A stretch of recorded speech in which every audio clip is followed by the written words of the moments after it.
Alright guys, as you can see here, I have a Toshiba Satellite. Don't mind the keys and what they look like. I have a little trouble there with dust.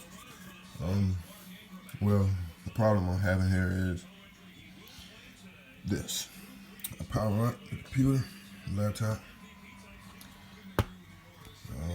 I get that far, and that's as far as it'll go. I'm not sure if I'm having hard drive problems, memory problems, or what the case may be, but it's very annoying. This is as far as I can go.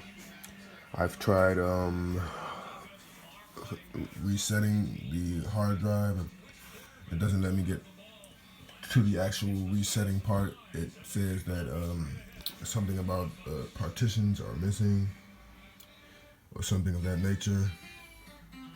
If you've ever run into this problem or any problem like it, and you have any solutions for me, or anywhere you can point me in directions, it would be helpful, guys. I really would like to get my laptop up and running again. Thank you.